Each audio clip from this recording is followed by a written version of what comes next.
प्रहलाद नारद पराशर पुंडरीक व्यासाम्बरीश शुक शौनक भीष्मदाल्म्यान् रुक्मांगदार्जुन वशिष्ठ विभीषणादीन् पुण्यानिमान् परम भागवतान् नमामि। वाञ्छाकल्पतरुभ्यश्च कृपा सिन्धुभ्य एव च पतितानां पावनेभ्यो वैष्णवेभ्यो नमो नमः। भक्त भक्ति भगवंत गुरु चतुर नाम बपुएक इनके पद बंदन किए नाशे विघ्न। नमो गोभ्यः श्रीमतीभ्यः सौरभेयिभ्य एव च नमो ब्रह्मसुताभ्यश्च पवित्राभ्यो नमो नमः। देवी प्रपन्नार्तिहरे प्रसीद प्रसीद मातर जगतोऽखिलस्य प्रसीद विश्वेश्वरि पाहि विश्वं त्वमीश्वरी देवी चराचरस्य। त्वं वैष्णवी शक्तिरनन्तवीर्या विश्वस्य बीजं परमासि माया।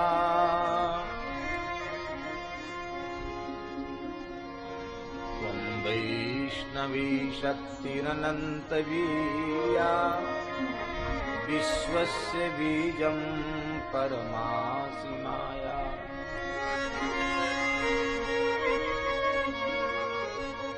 त्वं वै प्रसन्ना भुवि मुक्तिहेतु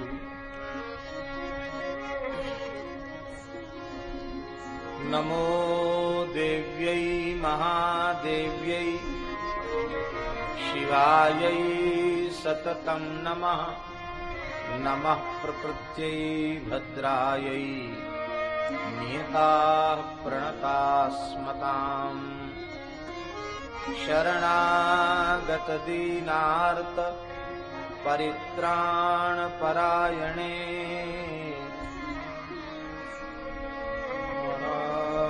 सर्वस्यार्तिहरे देवी नारायणि नमोस्तुते। नारायणं नमस्कृत्य नरं चैव नरोत्तमं देवीं सरस्वतीं व्यासं ततो जयमुदीरयेत्। श्रीराम जय राम जय जय राम। श्रीराम जय राम जय जय राम। श्रीराम जय राम जय जय राम। श्रीराम जय राम जय जय राम। श्रीराम जय राम जय जय राम। श्रीराम जय राम जय जय राम। श्रीराम जय राम जय जय राम। श्रीराम जय राम जय जय राम। सीताराम जय सीताराम जय सीताराम।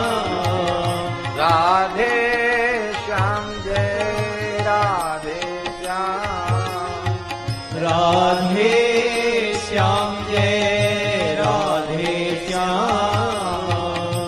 जय गौ माता जय गोपाल, जय गौ माता जय गोपाल। भक्त वत्सल प्रभु दीन दयाल, भक्त वत्सल प्रभु दीन दयाल। श्री राम जय राम जय जय राम, श्री राम जय राम जय जय राम। सीताराम जय सीताराम, सीताराम जय सीताराम। जयति शिवा शिव जानकी राम, जयति शिवा शिव जानकी राम। गौरी शंकर सीताराम, गौरी शंकर सीताराम। जयति शिवा शिव जानकी राम, जयति शिवा शिव जानकी राम। गौरी शंकर सीताराम, गौरी शंकर सीताराम।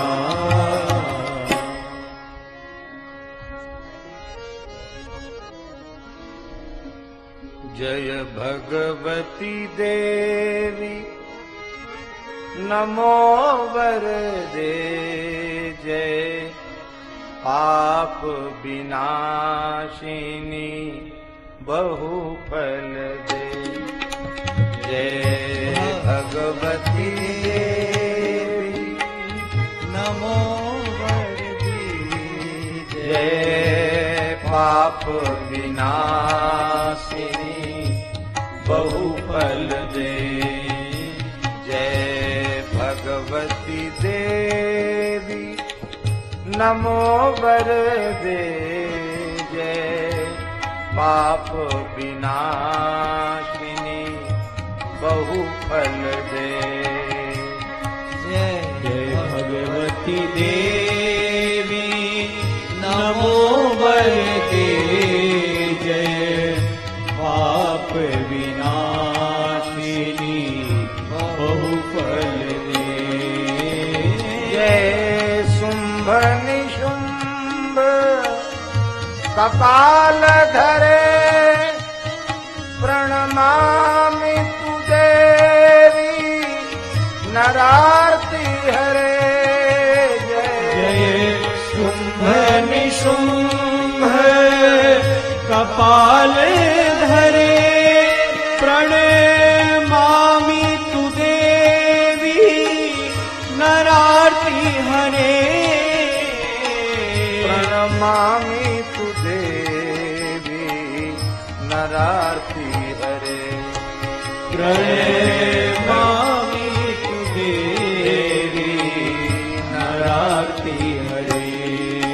जय भगवती देवी नमो वरदे, जय भगवती देवी नमो वरदे। भगवती देवी नमो वरदे, जय भगवत देवी नमो वरदे। जय चंद्र दिवाकर नेत्र धरे, जय पावक भूषित वक्र वरे। जय चंद्र दिवाकर नेत्र धरे, जय पावक भूषित वक्र वरे। जय भैरव देव परे जय अंधक दैत्य विशोष करे जय भैरव देहि नील परे जय अंधक दैत्य विशोष करे जय अंधक दैत्य विशोष करे जय अंधक दैत्य विशोष करे भगवती देवी नमो वरदे भगवती देवी नमो वरदे जय भगवती देवी नमो वरदे जय भगवती देवी नमो वरदे जय भगवती देवी नमो वरदे जय भगवती देवी नमो वरदे जय भगवती देवी नमो वरदे जय भगवती देवी नमो वरदे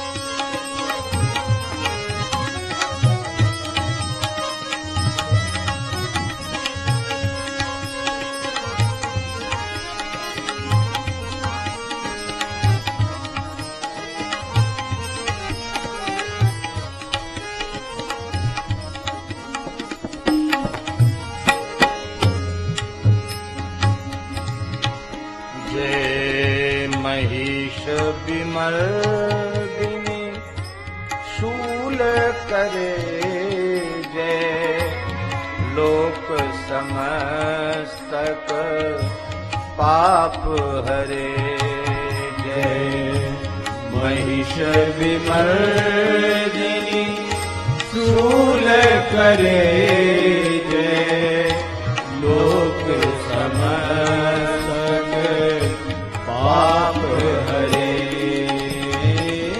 जय देवी पितामह विष्णु नुते जय भास्कर शक्र शिरोवनते जय देवी पितामह विष्णु नते जय भास्कर शक्र शिरोनमते जय भास्कर शक्र शिरोवनते जय भास्कर शक्र शिरोवनते जय भगवती देवी नमो वरदे जय भगवती देवी नमो वरदे जय भगवती देवी नमो वरदे जय भगवती देवी नमो वरदे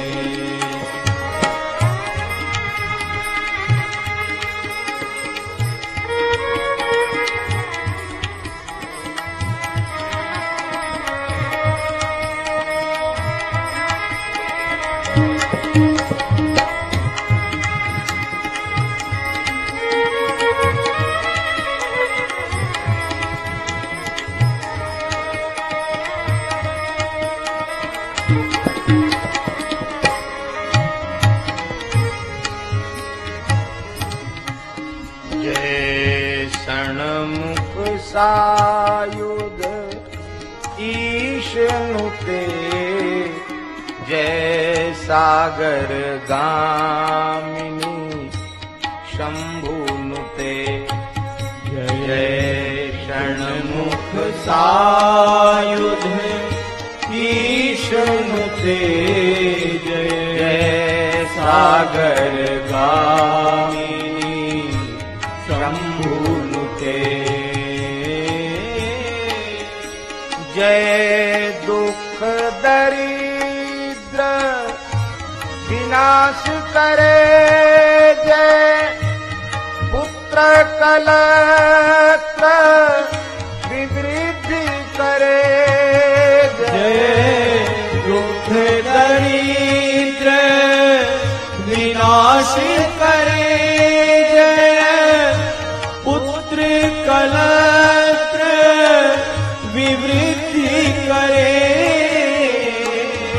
जय पुत्र कलत्र विवृद्धि करे जय पुत्र कलत्र विवृद्धि करे जय भगवती देवी नमो वरदे जय भगवती देवी नमो वरदे जय भगवती देवी नमो वरदे जय भगवती देवी नमो वरदे जय भगवती देवी नमो वरदे जय भगवती देवी नमो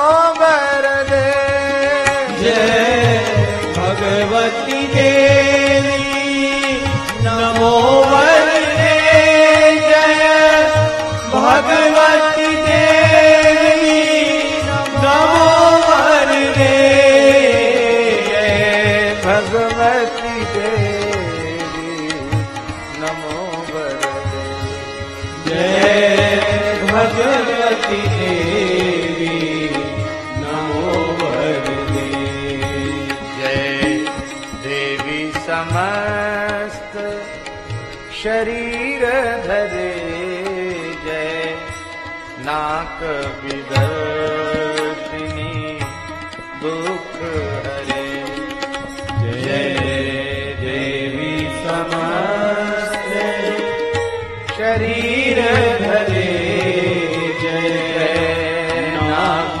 विदर्शिनी दुख हरे जय देवी समस्त शरीर धरे जय नाक विदर्शिनी दुख हरे जय देवी समस्त शरीर धरे जय नाक विदर्शिनी दुख हरे जय व्याधि विनाशिनी मोक्ष करे जय वांछित दायिनी सिद्धि बरे जय व्याधि विनाशिनी मोक्ष करे जय वांछित दायिनी सिद्धि बरे जय वांछित दायिनी सिद्धि बरे जय वांछित दायिनी सिद्धि बरे जय भगवती देवी नमो वरदे जय भगवती देवी नमो वरदे जय भगवती देवी नमो वरदे भगवती देवी नमो वरदे जय भगवती देवी नमो वरदे जय भगवती देवी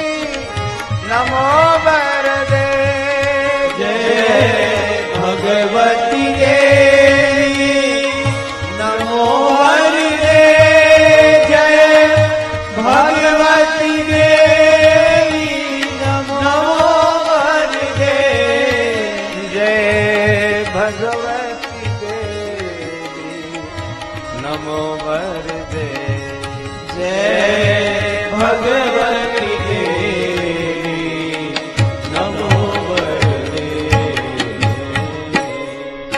कात्यायनि महामाये महायोगिन्यधीश्वरी नन्दगोपसुतं देवी पतिं मे कुरुते नमः।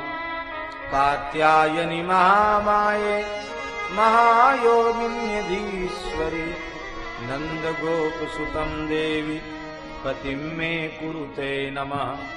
कात्यायनि महामाये महायोगिन्यधीश्वरी नन्दगोपसुतं देवी पतिं मे कुरुते नमः। एतद्व्यासकृतं स्तोत्रम् यः पठेन्नियतः शुचिः गृहे वा शुद्धभावेन प्रीता भगवती सदा। जय भगवती देवी नमो वरदे। जय भगवती देवी नमो वरदे। जय भगवती देवी नमो वरदे। भगवती देवी नमो वरदे। श्री वृंदावन बिहारी लाल की।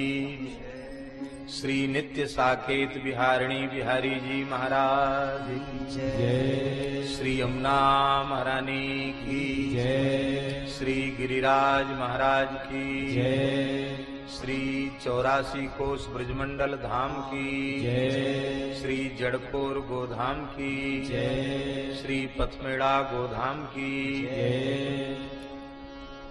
अखिल गोवंश की जय। श्री त्रिभुवन पावनी पतित पावनी भगवती भागीरथी गंगा की जय। श्री विंध्याचल क्षेत्र की जय। श्री विंध्येश्वरी माता की जय। श्री योग माया अष्टभुजी माता की जय। श्री भद्रकाली माता की जय। श्री त्रिकोण क्षेत्र की जय। श्री विंध्येश्वरी माता की जय। श्री मार्कंडेय पुराण की जय। श्री वेदव्यास भगवान की जय। महर्षि श्री मार्कंडेय जी महाराज की श्री जैमिनी जी महाराज की जय। श्री सद्गुरुदेव भगवान की जय। श्री सद्गुरु जन्म शताब्दी महामहोत्सव की जय। सब संतन की जय। सब विप्रन की जय। सब भक्तन की जय। समस्त विंध्याचल वासीन की जय। जय जय श्री राधे। जय जय श्री सीताराम। हर हर महादेव। हरिशरणम भक्तवांछा कल्पतरु भक्तवत्सल शरणागत वत्सल दीनबंधु दया सिंधु कृपा सिंधु भगवान श्री हरि की महती कृपा करुणा से पराम्बा भगवती जगत जननी श्री विंध्येश्वरी नंदनंदनी यशोदा नंदनी भगवती महायोग माया भगवती महालक्ष्मी भगवती भद्रकाली की चरण सन्निधि में परम सिद्ध क्षेत्र श्री विंध्याचल क्षेत्र में हम आप सबको पूज्य संतों की मंगलमयी सन्निधि में एवं पूज्य ब्राह्मणों की मंगलमयी सन्निधि में मानव जीवन का सर्वोत्कृष्ट फल सत्संग श्री मार्कंडेय पुराण कथामृत के रूप में सुलभ हो रहा है। इतनी सुंदर सुंदर कथाएं हैं मार्कंडेय पुराण में। प्रयास तो करेंगे कि इस अवधि में व्यास समास क्रम से सबकी चर्चा हो, लेकिन कई बार बड़ा भय हो जाता है, किसे छोड़ें, क्या कहें क्या न कहें। इतने सुंदर विषय हैं, पारायण करते समय श्लोकों को चिन्हित करने लग जाते हैं तो फिर वो ज्यादा श्लोक चिन्हित कर देते हैं। ये भी बहुत अच्छा, ये भी बहुत अच्छा, वो सब अच्छे ही अच्छे हैं? बस पराम्बा भगवती की हम सब पर कृपा है, अनुग्रह है। हमने तो भगवती के चरणों में यही निवेदन कर दिया कि इस बालक की सामर्थ्य नहीं है, बोलने वाली भी आप ही हो, सुनने वाली भी आप ही हो। आप इस शरीर को यंत्र बनाकर जो कुछ कहवाना चाहें अपनी कृपा से आप कहवावें, क्योंकि शब्दात्मिका भी यही है। शब्दात्मिका सुविमलर यजुषाम निधान मुदगी रतस्य पद पाठवताम च सामनाम। ये शब्द ब्रह्म स्वरूपा, पर ब्रह्म स्वरूपा भगवती हैं। कल की कथा में हमने निवेदन किया था कि उन श्रेष्ठ 4 पक्षियों ने महर्षि जैमिनी के तीनों प्रश्नों का उत्तर दे दिया। भगवान श्री कृष्ण नर रूप में क्यों अवतरित हुए यह भी बता दिया।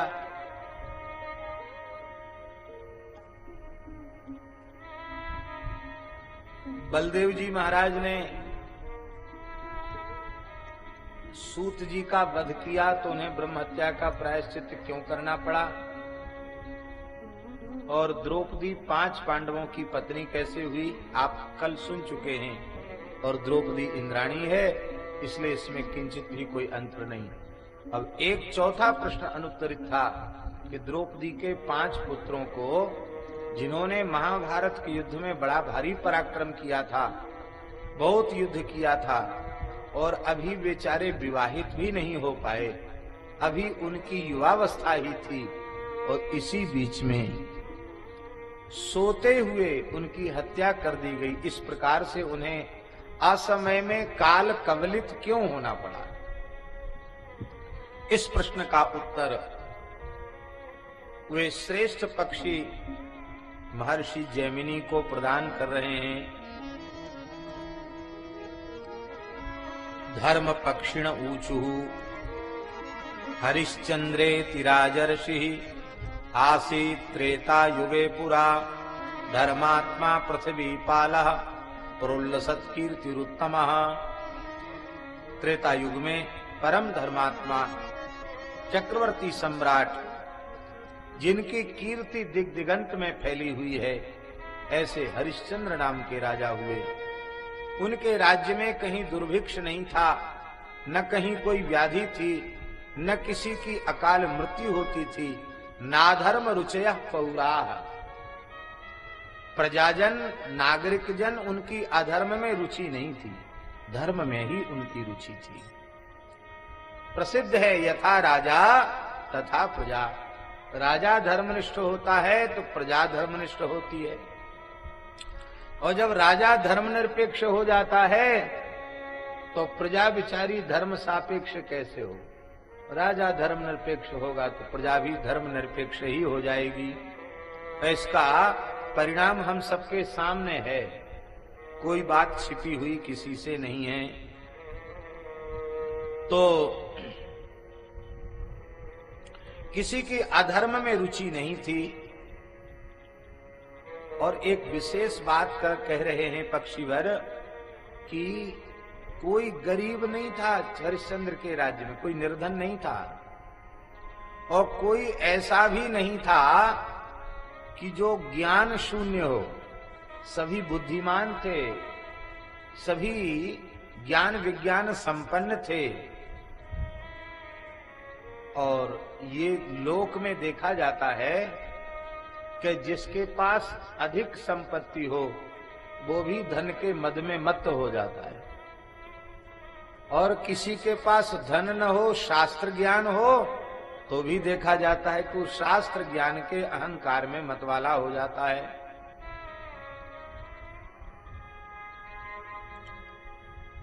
उसको हमारे यहां पंडित मानी कहा जाता है, आत्मानम पंडितम मनेते।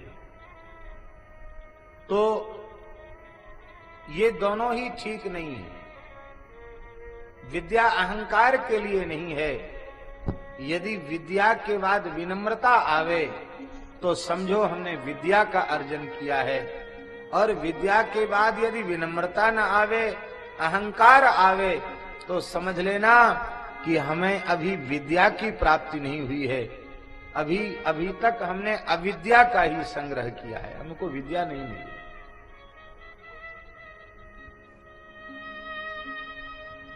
क्योंकि शास्त्र में प्रसिद्ध है विद्या ददाति विनयम, विद्या विनय को देती है। यदि हमारे में विनयशीलता नहीं आई तो हमारी विद्या सफल नहीं हुई। विद्या ददाति विनयम, विनयाद्याति पात्रताम, पात्रत्वात् धनमाप्नोति, धनात् धर्मस्ततः सुखम।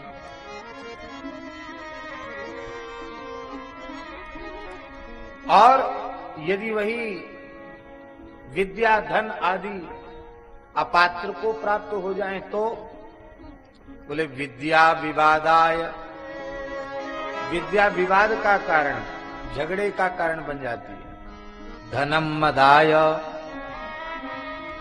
धन अहंकार का हेतु बन जाता है। विद्या विवादाय धनम मदाय। और शक्ति आ गई तो शक्ति परेशान पर पीड़नाय, शक्ति दूसरों को पीड़ित करने के लिए होती है। खलस्य साधो विपरीत में तत्, खल और सज्जन, दुष्ट और सज्जन में ये दोनों विपरीत फल देने वाली होती है। ज्ञानाय दानाय च रक्षणाय, सज्जन पुरुष को शास्त्र बोध होता है, विद्या होती है तो उससे ज्ञान उत्पन्न हो जाता है, उसके अहंकार का ममकार का क्षय हो जाता है, वह संस्कृति के चक्र से छूट जाता है। उसके पास धन होता है सज्जन पुरुष के पास तो वो दान करता है, अहंकार नहीं करता है, और उससे शक्ति प्राप्त होती है तो वह दीन दुखियों की, गौ ब्राह्मण अबलाओं की रक्षा करता है। तो यह एक बड़ी विलक्षण बात थी कि विद्या और धन से युक्त होने के बाद भी वे अहंकारी नहीं थे। उनके प्रजाजन ना जायंत स्त्रियश्चैव काश्चिद प्राप्त यौवना, ये स्त्रियां अप्राप्त यौवना स्त्रियां संतान उत्पन्न नहीं करती थी। अप्राप्त यौवना स्त्री को, स्त्री से संतान उत्पन्न हो जाए ये अधर्म का लक्षण है, ये धर्म का लक्षण नहीं है।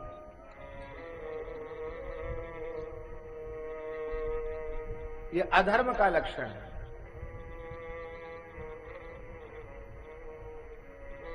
हमारे यहां कन्यादान की महिमा कही गई है। कन्या वही है जिसका अभी रजो दर्शन नहीं हुआ। अप्राप्त यौवना, रजो दर्शन शून्या को कन्या कहते हैं, और ऐसी कन्या के दान का शास्त्रों में बड़ा भारी महत्व है। अभी इसी मार्कंडेय पुराण में हम कल पाठ कर रहे थे, उसमें लिखा कि वृषलीपति कौन है, तो कहते हैं रजो दर्शन युक्ता, कन्या से पाणी ग्रहण करने वाला व्यक्ति वो वृषलीपति है। यहां तक मार्कंडेय पुराण में लिखा। इसका मतलब है कि विवाह कन्यादान रजो दर्शन के पूर्व होना चाहिए, किंतु संतान की उत्पत्ति कन्या जब प्राप्त यौवना हो जाए तब उसे संतान की प्राप्ति होना चाहिए। तब तक ब्रह्मचर्य व्रत का पालन करना चाहिए। इतना धर्म था हरिश्चंद्र महाराज के राज्य में कि बिना युवावस्था के कोई स्त्रियां संतान उत्पन्न नहीं करती थी। एक दिन की बात है, राजर्षि हरिश्चंद्र वे घनघोर अरण्य में मृगयार्थ गए, शिकार खेलने के लिए गए। आप लोग कहेंगे इतने धर्मनिष्ठ राजा प्रिय मृगया के लिए क्यों गए? देखो, मृगया यह क्षत्रियों का धर्म बताया गया। क्यों बताया गया? उसका हेतु समझिए। इसके संबंध में विस्तृत चर्चा करने की आवश्यकता है। मृगया जो है, जो हिंसक प्राणी,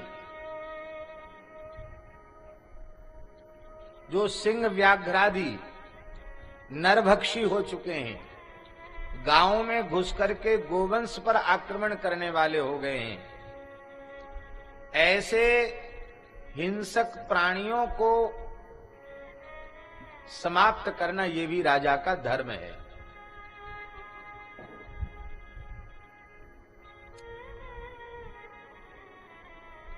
एक बात। दूसरी बात यह है कि मृगया में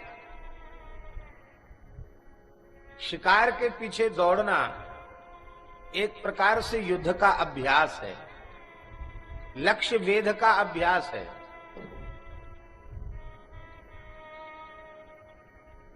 हम किसी के शरीर में घाव देख लें, रक्त निकलते हुए देख लें तो घबरा जाएंगे, नहीं देख सकते, प्रकृति ही ऐसी नहीं है।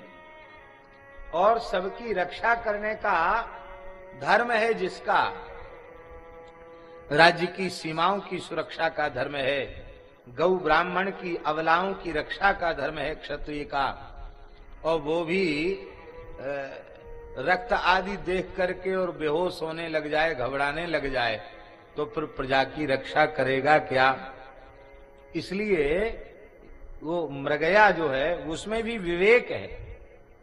चाहे जिस निरीह प्राणी की हिंसा नहीं है,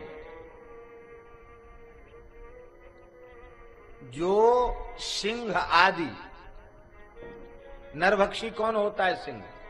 जब वह जंगल में शिकार करने के लायक नहीं रहता, वृद्ध हो जाता है, उसके दांत गिरने लग जाते हैं, नख भी कमजोर हो जाते हैं, तो अब जंगल में दौड़ भाग के शिकार कर नहीं पाता, तब गांव में घुस करके वो नरभक्षी होता है।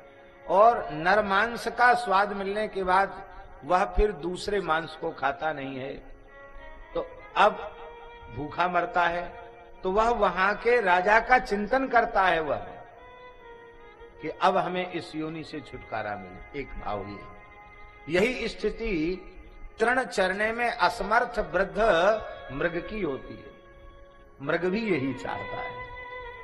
और फिर वे राजा अपने राजधर्म में स्थित होकर के उन सिंह मृग आदि का चर्म तपोधन ऋषियों को अर्पित करते, और वो बैठ करके जब उस पर भजन करते, साधन करते, तपस्या करते, तो वे जो जीव हैं वो जीव भी सद्गति को प्राप्त करते जिनका चर्म है।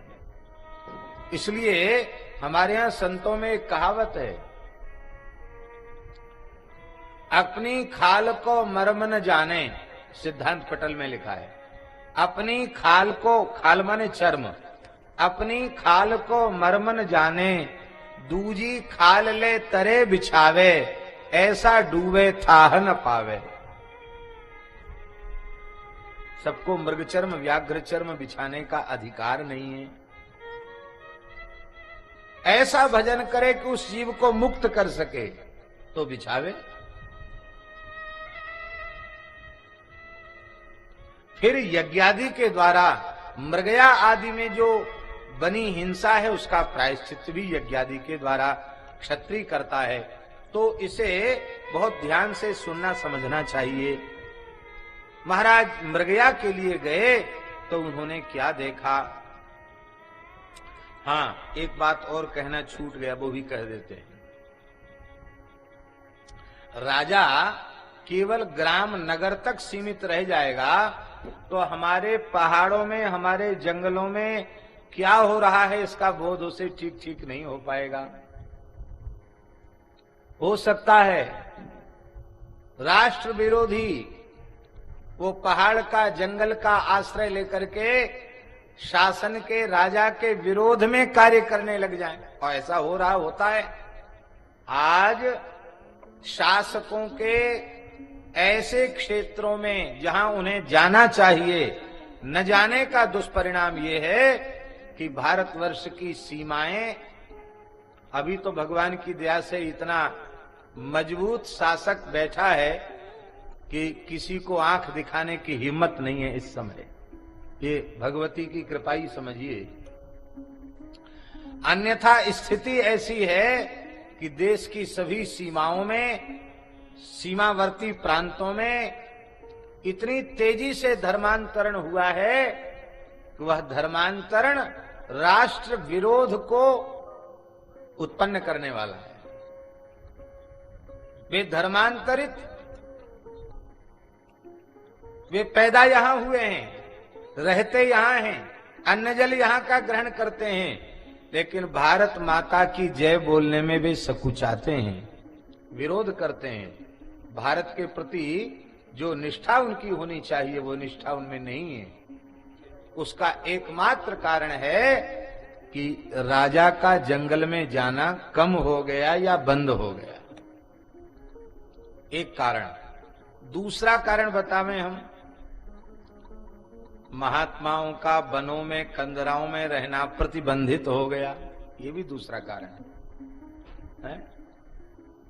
जितने बड़े बड़े अरण्य थे उनमें ऋषियों के आश्रम थे, हजारों लाखों की संख्या में गोवंश का पालन होता था, हजारों ब्रह्मचारी विद्यार्थी रह करके वेद आदि का, वेद वेदांग का स्वाध्याय करते थे। तो हमारे देश के वन पर्वत सब सुरक्षित थे।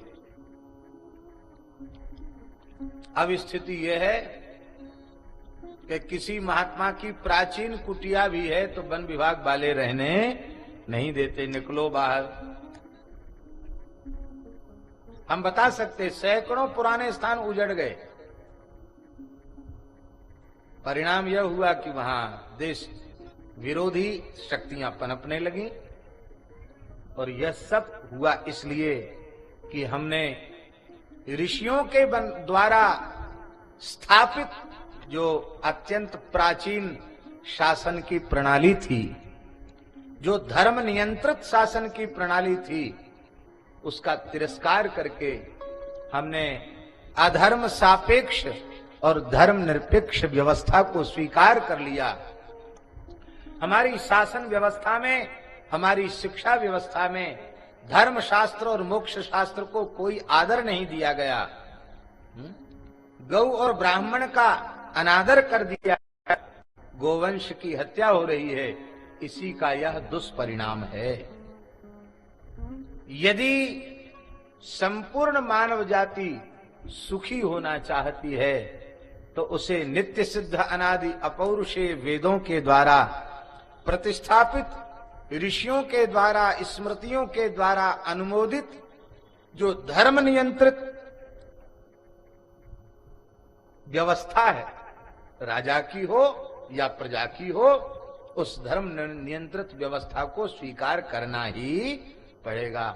उसके बिना कोई दूसरा रास्ता नहीं है मनुष्य जाति को सुखी होने का। बोलो भक्तवत्सल भगवान की। तो उसी समय महाराज हरिश्चंद्र ने एक करुण क्रंदन सुना कि कोई अबला स्त्री रो रही है। सुश्राव शब्द मसकृत्राय श्वेत चयोषिताम इयोषिताम। कुछ स्त्रियों की करुण स्वर में उनको आवाज सुनाई पड़ी, महाराज हमारी रक्षा करो, महाराज हमारी रक्षा करो।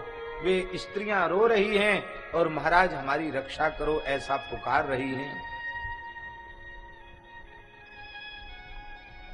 राजा मृग को छोड़ करके उस दिशा में महाराज हरिश्चंद्र ने अपना घोड़ा मोड़ दिया और कहा कि अरे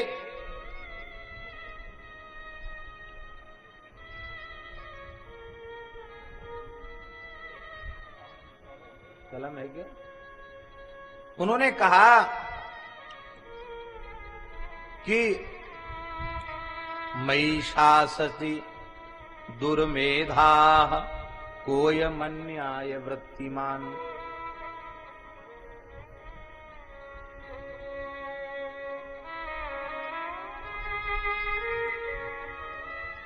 कौन ऐसा दुर्मेधा है, अन्यायी है, जो इस धरती पर मेरे शासन काल में अबलाओं को पीड़ित कर रहा है, स्त्रियों को पीड़ित कर रहा है। ये स्त्रियां करुण क्रंदन कर रही हैं। कौन है ऐसा अधर्मी अन्यायी?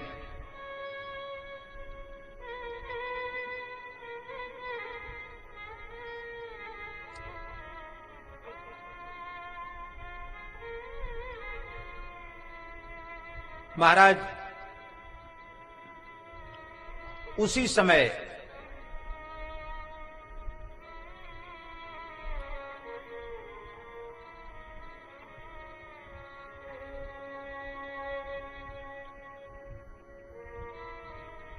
महाराज जैसे ही शब्द के श्रवण के अनुरूप उस दिशा में पहुंचे तो वहां उन्होंने देखा वो स्त्रियां नहीं थी, वे सिद्धियां थी। महर्षि विश्वामित्र सिद्धि कर रहे थे, सिद्धियों को प्राप्त करने के लिए साधन कर रहे थे। और वे सिद्धियां देखो, ऐसे अनेक उदाहरण हमारे शास्त्रों में हैं, जहां साधकों ने सिद्धियों का अर्जन करने के लिए साधन किया तो उन्हें कहीं न कहीं विक्षेप प्राप्त हुआ। देखो कारण क्या है? क्या आप किसी के अधीन रहना चाहते हैं, होना चाहते हैं? क्या नहीं होना चाहते हैं? ऐसे ही ये सिद्धियां भी जल्दी किसी के अधीन नहीं होना चाहती है। तो जब कोई सकाम भाव से किसी सिद्धि विशेष को प्राप्त करने के लिए साधन करता है तो उसके साधन में विक्षेप जरूर उत्पन्न होते हैं, उसकी परीक्षाएं होती है और विघ्नों को कुचलता हुआ आगे बढ़ता है, तभी वह बड़ी कठिनाई से सिद्धि को प्राप्त करता है। ये है नारायण कर्म मार्ग की बात, सकाम कर्म के मार्ग की बात है। किंतु जो भगवान के प्रेमी अनुरागी भक्त हैं, जो भगवान के प्राण प्यारे भक्त हैं, जो भगवत तत्व को ठीक से जान चुके हैं, ऐसे आत्मज्ञान संपन्न, ज्ञान विज्ञान संपन्न महात्मा हैं, वे तो इन सिद्धियों के चक्कर में कभी पड़ते ही नहीं हैं। उनके सामने सिद्धियां बिना बुलाए उपस्थित हो जाती हैं, लेकिन वे उनकी ओर देखते नहीं हैं, क्योंकि यह मन रूपी मृग एक बार साधन के जाल में कसा जा चुका है, नियंत्रण में आ चुका है। जैसे ही उस जाल को ढीला कर दिया जाएगा, सिद्धियों के चक्र में पड़ जाएगा कि फिर साधक के पतन का भय उपस्थित हो जाएगा।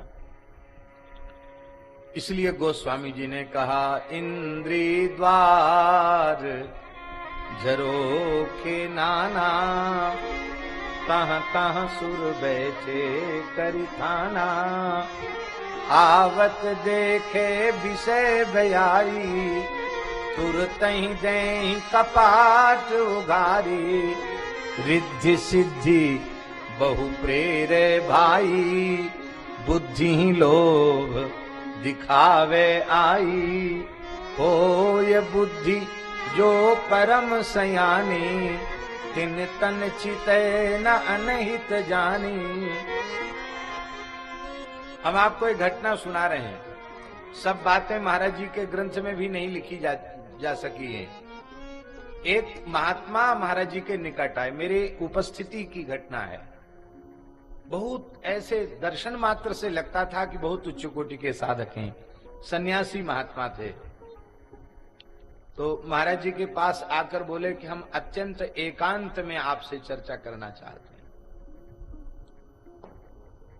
महाराज जी ने हमारी ओर इशारा किया, आप चले जाएं।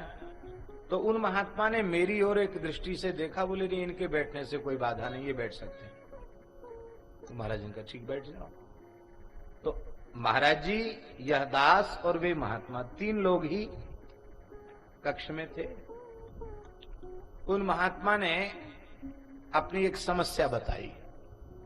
समस्या यह बताई कि महाराज, अमुक जगह रहकर मैंने साधन किया और उस साधन से मुझे एक सिद्धि प्राप्त हो गई। क्या सिद्धि मिल गई?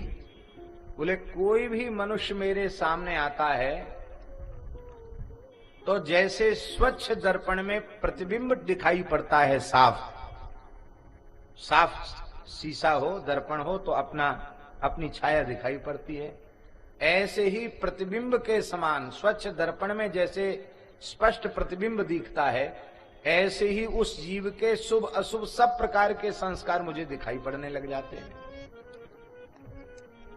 ये किस लोक से आया है, कितनी योनियां भोग के, ये भी समझ में आ जाता ध्यान से देखें तो। और इसके भीतर पाप कितना है, पुण्य कितना है, इसके चित्त की स्थिति क्या है, सब समझ में आ जाता। और ये कहां जाएगा, ये सब समझ में आ जाता है। तो इससे समस्या ये हो रही है कि जिसमें पुण्य की अधिकता दिखाई पड़ती है उसके प्रति तो प्रेम जगता है, और जिसके में पाप की अधिकता दिखाई पड़ रही उसके प्रति घृणा उत्पन्न होती है।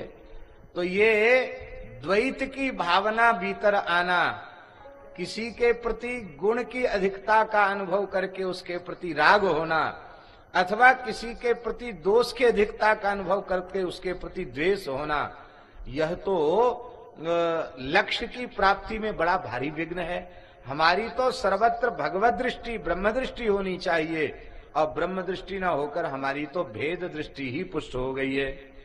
तो अब आप कृपा करके यह बतावें कि ये सिद्धि हमारी चली जाए, ये उन्होंने कहा। हम इस सिद्धि से परेशान हो गए हैं, ये सिद्धि चली जाए और हम अपने लक्ष्य को प्राप्त करें। महाराज जी ने उनको कोई बात बताई और कहा कि यह आप करें, ठीक हो जाए, और ठीक हो गया। तो नारायण, कहने का आशय हमारा यह है कि सिद्धियां भी और वह विघ्नकारिका हैं, सिद्धियों से भी बचना चाहिए। बोलो भक्तवत्सल भगवान की जय। सबसे बड़ा सिद्ध कौन?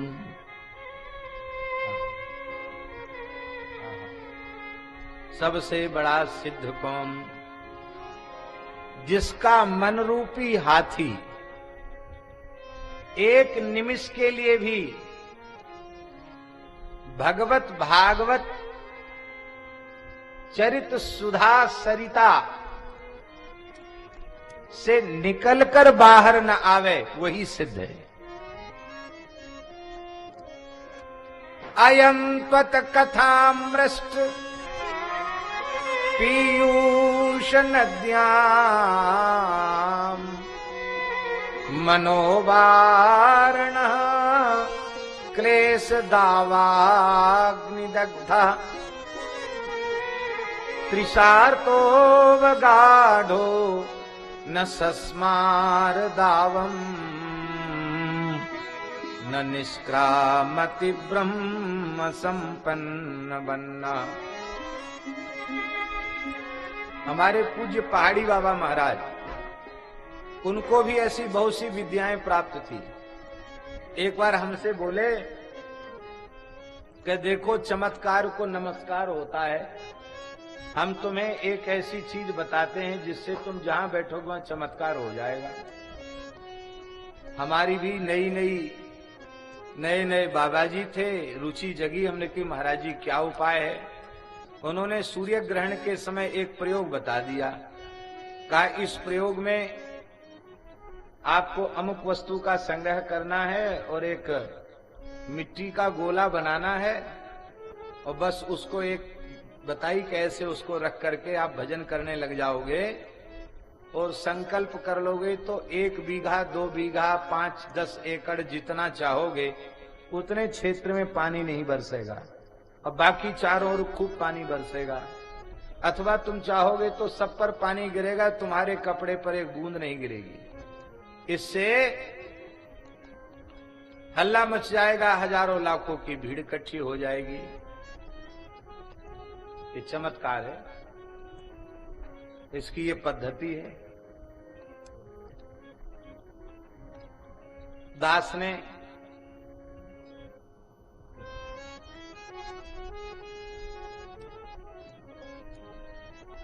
कौतूहलवश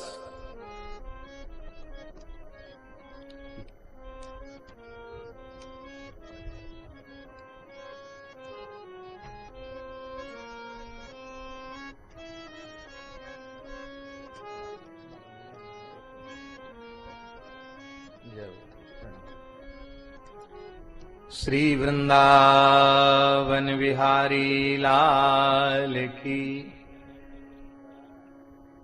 तो जैसा उन्होंने संकेत किया था, उस संकेत को हमने यथावत पालन किया और बड़े प्रसन्न थे कि अब जैसे ही पानी बरसात आएगी तो हम इसका प्रयोग करेंगे, अनुभव करेंगे कि देखें क्या चमत्कार है। वो महाराज जी के पास ऐसे बैठे थे और मन में हम सोच ही रहे थे, उनकी बड़ी त्रिकालज्ञता थी महाराज जी की। तो महाराज जी बोले, ऐसे टटका टोना, ऐसी सिद्धियां बहुत हैं, पर इन सिद्धियों के चक्कर में पड़ने से साधक लक्ष्य से भटक जाता है और न उसके जीवन में ज्ञान प्राप्त होता है, न भक्ति प्राप्त होती है। और बोले, रिद्धि सिद्धि बहु प्रेरे भाई, बुद्धि लोभ दिखावे आई, होई बुद्धि जो परम सयानी, तिंतन चितय न अनहित जानी। उसी दिन ये उपदेश भी कर दिया। वो जो हमने किया था वो हम फिर यमुना जी में पधराया है। फिर महाराज जी ने एक दिन फिर पूछा, बोला क्यों, हमने तुमको बताया था, तुमने किया? हमने कहा महाराज जी किया। फिर वो कहाँ है? हमने कहा महाराज जी अमुक दिन आपने ही कहा था, तो हम तो यमुना जी पधराए। इतना सुनते ही इतने प्रसन्न हुए, इतने प्रसन्न हुए। बोले, रिद्धि सिद्धि के चक्र में नहीं पड़ना चाहिए, कुछ न बने तो सीधे सीधे राम राम करना चाहिए। राम राम करने से ही जीव का कल्याण होगा। स्वयं सिद्धि बताई और जब हमने उसको विसर्जित किया तो वे अप्रसन्न नहीं हुए, वे हृदय से प्रसन्न हो गए। ये बात हमने पहली बार कथा में कही है, इसके पहले कभी नहीं कही। ये सिद्धि का प्रसंग आने से कही है। इसका तात्पर्य है कि एक ही सिद्धि का यत्न साधक को करना चाहिए, उसकी भेद बुद्धि समाप्त हो जाए। गोस्वामी जी बार बार कहते हैं, बंदो रघुपति करुणा निधान, विनय पत्रिका में, जाते छूटे भव भेद ज्ञान, बंदो रघुपति करुणा निधान, जाते छूटे भव भेद ज्ञान। संपूर्ण भक्ति और संपूर्ण ज्ञान यही है कि अपने आराध्य उपास्य भगवान का सर्वत्र अनुभव होने लग जाना। इससे बड़ी कोई सिद्धि नहीं है और इससे बड़ी कोई रिद्धि नहीं है, इससे बड़ा कोई ज्ञान विज्ञान नहीं है, यही सर्वोपरि है। तो वो सिद्धियों को अधीन करना चाहते थे आहुति आदि दे करके, और वो सिद्धियां उनके अधीन नहीं होना चाहती थी। बस जैसे ही उन्होंने डांट लगाई, उसी समय वे सिद्धियां अंतर्धान हो गई। तेजस्वी कौशिक श्रेष्ठो वयमस्य सुदुर्बला, कुरुसंचेता तथा भीता दुष्पारम प्रतिभाति में। अब तो महाराज वे जितनी सिद्धियां थीं वे अंतर्धान हो गईं। महाराज हरिश्चंद्र ने कहा, कोयम बधनाति वस्त्रांते पावकम पाप कृन्न रहा, बलोष्ण तेजसा दीप्ति मई पत्निया उपस्थिते, सोद्यमत कार्मुक क्षेपो विदीपित दिगंतरे, शरीर विभिन्न सर्वांगो दीर्घ निद्राम प्रवेक्षति। कौन अधर्मी पापी मनुष्य है जो कपड़े में अग्नि को बांधना चाहता है? बल, रूप और महान शक्ति से संपन्न, तेज से संपन्न हरिश्चंद्र राजा, उसका भय नहीं है क्या? कौन मूढ़ मेरे धनुष से छूटे हुए बाण से विद्ध हो करके और चिर निद्रा को प्राप्त करना चाहता है? जैसे ही आपने ललकार लगाई, सिद्धियां तो अंतर्धान हो गई। विश्वामित्र जी के साधन में विघ्न उपस्थित हो गया। बस यही कारण बना है। विश्वामित्र के साधन में विघ्न उपस्थित हो गया। विश्वामित्रस्ततः क्रुद्धः, विश्वामित्र जी ने क्रोध किया और क्रोध करते ही सिद्धियां लुप्त हो गई। यही तो बात थी। यदि राजर्षि विश्वामित्र, ब्रह्मर्षि विश्वामित्र क्रोध न करते तो सिद्धियां लुप्त नहीं होती, अधीन हो जाती। लेकिन ये विघ्न था, सिद्धियां क्रोध करते ही लुप्त हो गईं। इससे एक प्रेरणा ले लो। आप भजन कर रहे हो, साधन कर रहे हो, तपस्या कर रहे हो और गुस्सा आया नहीं, क्रोध किया नहीं कि तत्काल सब जैसी आराम, बस। इसलिए साधक को क्रोध शून्य होना चाहिए। लाखों करोड़ों वर्ष की तपस्या भी एक क्षण का क्रोध नष्ट कर देता है।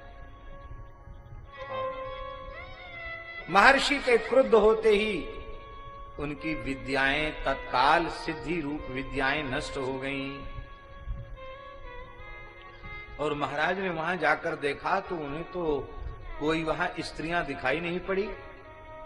वे तो विलुप्त हो चुकी थी, वे तो सिद्धियां थी। वहां महर्षि विश्वामित्र बैठे थे। उग्र तेज से संपन्न महर्षि विश्वामित्र विराजमान थे। महाराज ने उनको पहचान लिया। ये तो महान सामर्थ्य संपन्न महर्षि विश्वामित्र हैं, जो नूतन सृष्टि कर सकते हैं, देवताओं को भी अपने लोक से च्यावित कर सकते हैं। ऐसे महान शक्ति संपन्न विश्वामित्र जी महाराज हैं। जैसे पीपल का पत्ता कांप जाता है, ऐसे ही राजर्षि हरिश्चंद्र कांपने लगे, क्योंकि गौ और ब्राह्मण इनसे सदा डरना चाहिए। विप्रवंश के यह प्रभुताई, अभय होई जो तुम ही दिराई। इसलिए वे डर गए। उसी समय विश्वामित्र ने कहा, अरे दुरात्मा, ठहर जा, मेरे साधन में विघ्न उपस्थित कर दिया। भगवन्नेश धर्मों में नापराधो मम प्रभो। हरिश्चंद्र जी ने कहा, भगवान ये मेरा अपराध नहीं है, ये तो मेरा धर्म है। कोई आर्त दुखी प्राणी रक्षा की प्रार्थना करे और क्षत्रिय के कान में पुकार पड़ जाए और वह उसकी रक्षा के लिए प्रस्तुत न हो तो उसका धर्म नष्ट माना जाता है। हमें राजाओं, अबलाओं का करुण क्रंदन हमें सुनाई पड़ा और मैंने उन्हें आश्वासन दिया, अभयदान दिया और मैं आया। मैं नहीं समझता था कि यह है क्या, इसलिए ये मेरा अपराध नहीं है। और जब मेरा अपराध ही नहीं है तो हे भगवान, न क्रोधुमर्हसि मुने निज धर्मरतस्य में, आप हमारे ऊपर क्रोध न करें, मैं तो अपने धर्म में लगा हुआ हूं। क्योंकि दातव्यम रक्षितव्यं च धर्मज्ञेन महीक्षिता चापम चोद्दम योद्धव्यम धर्मशास्त्रानुसार का। राजा का धर्म है धर्मशास्त्र के अनुसार वो सुपात्र में दान करे, दीन दुखियों की रक्षा करे और धर्म विरोधी जो हैं उनको अपने प्रचंड अस्त्र शस्त्र से नियंत्रित करे, उनको अनुशासित करे, उन्हें दंड दे। ये राजा का धर्म है। विश्वामित्र जी ने कहा, बड़ा पंडित बन रहा है, हमारे प्रश्नों का उत्तर दे। दातव्यम कस्य, दान का अधिकारी कौन है? किसको दान देना चाहिए, किसकी रक्षा करना चाहिए और किसके साथ युद्ध करना चाहिए, ये हमारे तीनों प्रश्न बताओ। और नहीं तो समझ लेना मैं तुम्हें निश्चित दंड देने वाला हूं।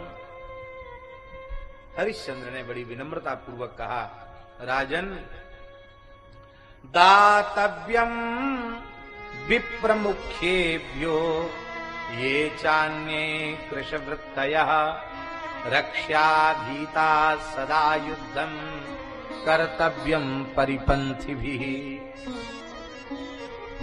जो ब्राह्मण वेद के अनुरूप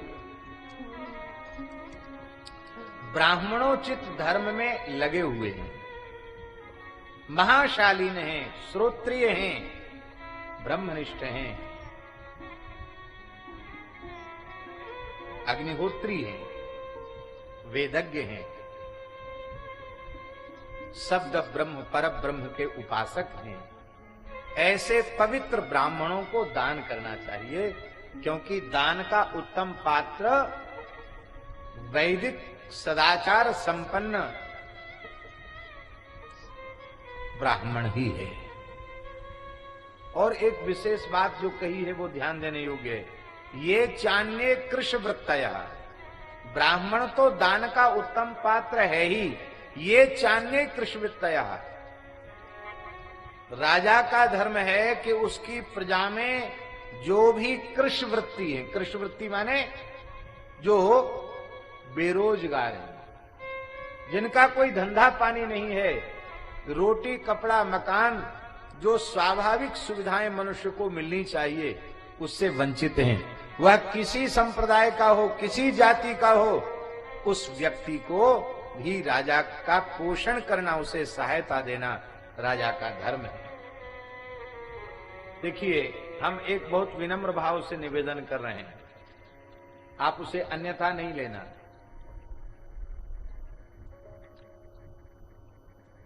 देश स्वतंत्र हुआ, उस काल में महती आवश्यकता थी और संविधान निर्माणकर्ता महानुभावों ने आरक्षण की व्यवस्था को लागू किया।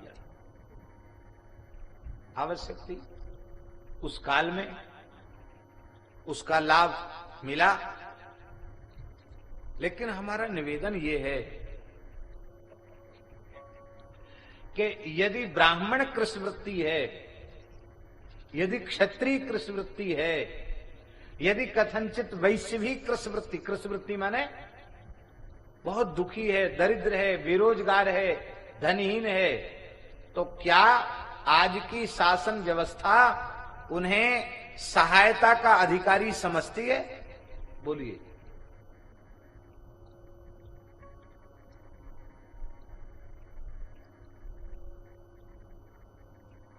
हिंदू समाज में परस्पर प्रेम न होने का, संगठन न होने का एक कारण यह भी है।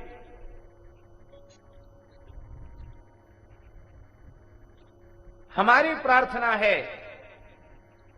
हमारा निवेदन यह है कि व्यक्ति की परिस्थिति का सविधि अवलोकन करते हुए उसकी स्थिति को ठीक ठीक समझते हुए ये व्यवस्था लागू होनी चाहिए। यदि ब्राह्मण है, अब देखिए, हम कोई पक्षपात वाली बात नहीं कह रहे हैं,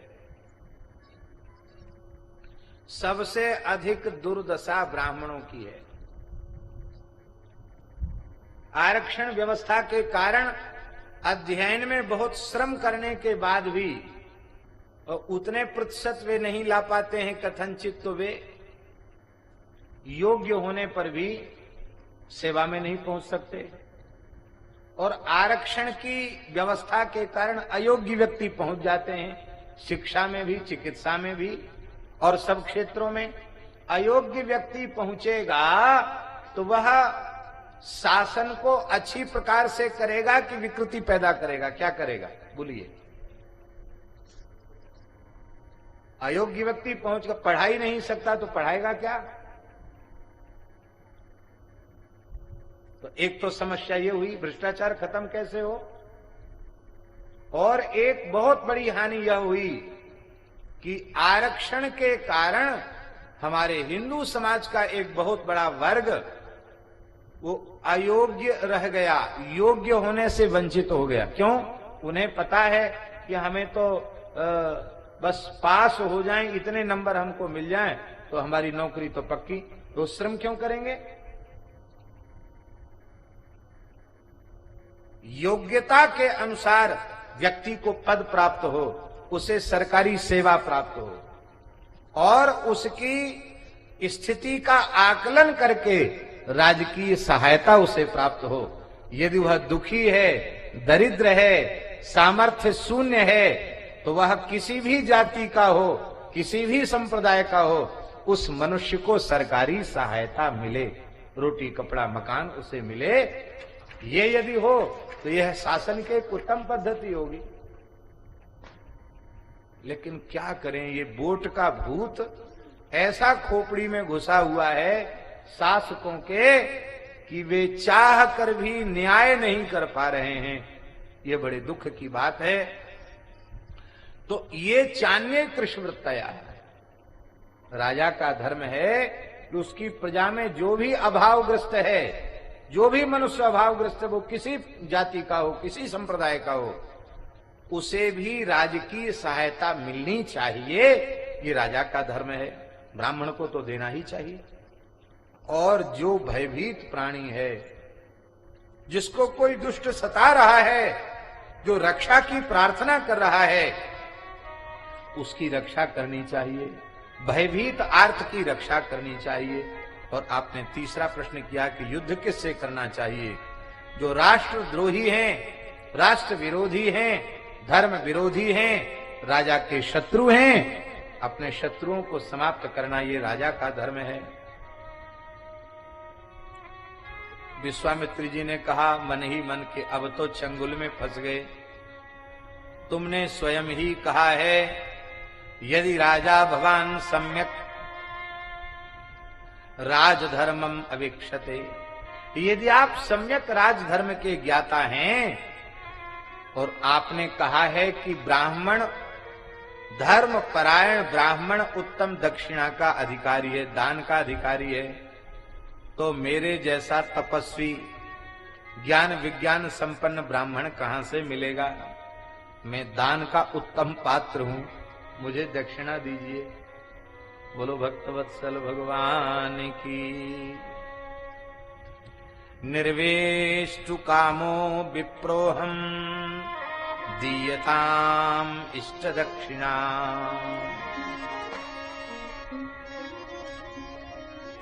मैं ब्राह्मण हूं, मुझे जो दक्षिणा अभिलषित है वह दक्षिणा मुझे मिलनी चाहिए। यह सुनकर के राजर्षि हरिश्चंद्र ने यह अनुभव किया, पुनर्जात मिवात मानम मैंने। उनको लगा कि हमको नया जन्म मिल गया। महात्मा ने कम से कम प्रसन्न होकर कुछ समाधान तो किया प्रस्तुत। बोले, महाराज आप आज्ञा कीजिए, हमारा सर्वस्व तो ब्राह्मणों की गौ माता की सेवा के लिए ही है, आप आज्ञा कीजिए। दत्तम इत्येव तद विद्धि। आप यही माने कि आपने मांगा नहीं, उसके पहले ही समझ लीजिए आपको हमने दे दिया, आपको मिल गया। आप जो भी मांगोगे हम सहर्ष आपको प्रदान करेंगे, भले ही वह दुर्लभ वस्तु ही क्यों ना हो। सोना ले लो, चांदी ले लो, पुत्र ले लो, पुत्री ले लो, हमारा शरीर ले लो। हिरण्यम्बा स्वर्णम्बा पुत्र पुत्री कलेवरम प्राणाह राज्यम पुरम लक्ष्मी यदभिप्रेतमात्मना। हमारे प्राण आपको अभीष्टों प्राण भी आप ले सकते हैं। आपको जो कुछ चाहिए हो वो सब आप कृपा पूर्वक ले लो।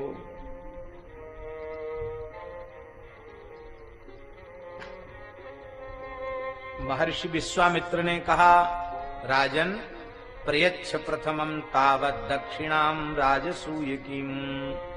सबसे पहले तो आप हमें राजसूय यज्ञ की दक्षिणा प्रदान कीजिए।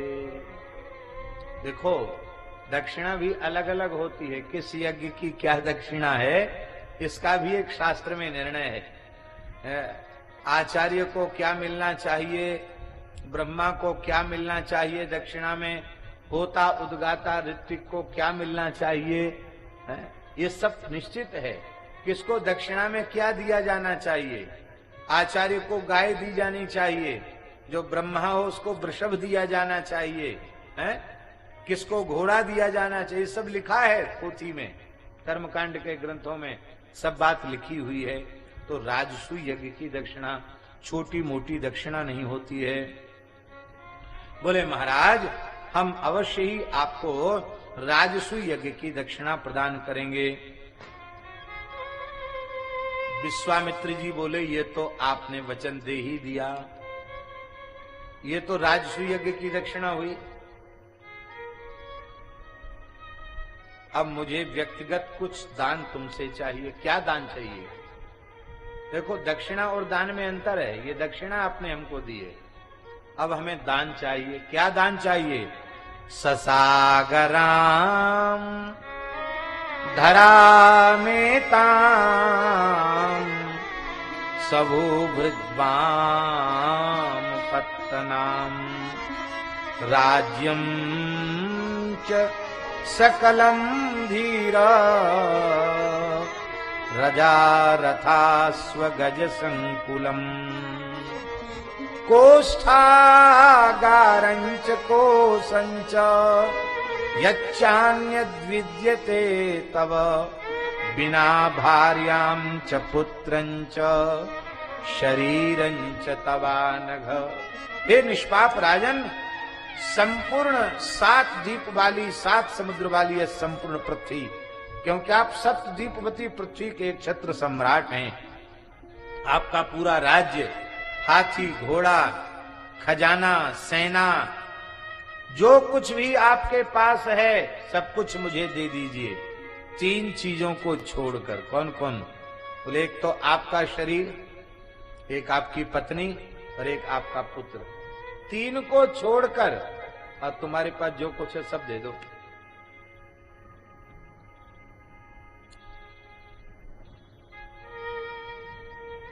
एतत् सर्वम प्रदीयतान, ये सब मुझे दे दो।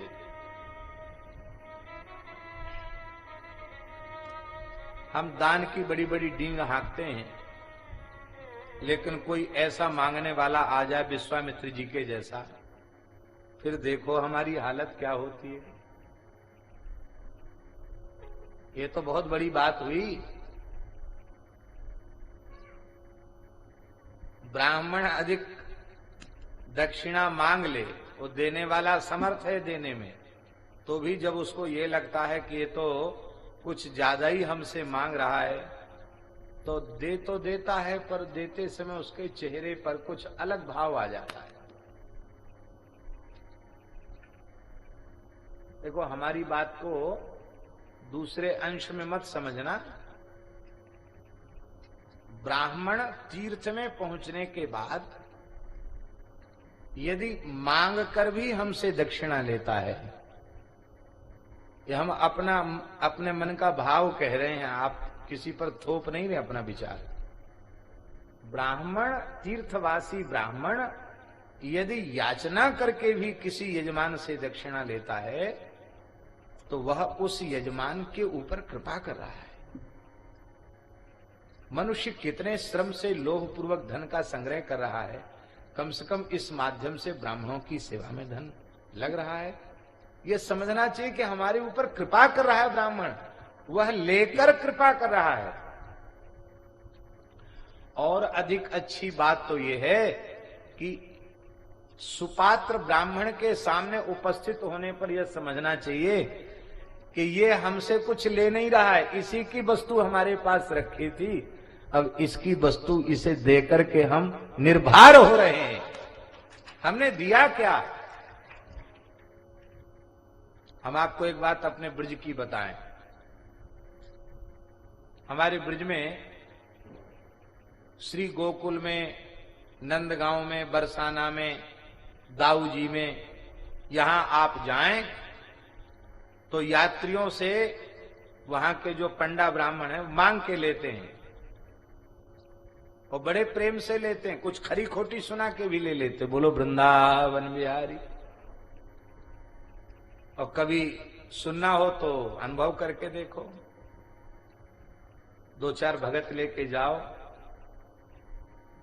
बस थोड़ा सा आनंद लेने के लिए, कुछ देव मत। अरे बाबा बड़ो भारी महंत आयो, और मैं तो या बाबा खूब जानू, बाबा तो बड़ो गौ ब्राह्मणन को सेवक है, ब्रजवासिन को कछु दिए बिना जावे गो नहीं। अरे तो भगत लेके आयो है, चकाचक घुटावे गो छनावे गो, कहेंगे अरे भाई मेरे पास कुछ नहीं है, हमारे पास तो जीव नहीं है, और इनसे ले लो। अरे बाबा हम सब जाने, कई बार तो कह देंगे कि इनको तो तेने पहले झराई ली अपने स्थान में, अब कहा देगो ये भगत। कभी ये भी कह देंगे, कभी ये भी कह देंगे कि बाबा हम सब समझे, तेने पहले इशारो कर दियो कि हम जब देवे को इशारो करें तभी दीजो। हाँ, फिर कई बार ये भी कह देंगे बाबा भगत तो दे रहो है, पर तेने इशारो कर दो, या सो मुट्ठी ना खोल रहे हो।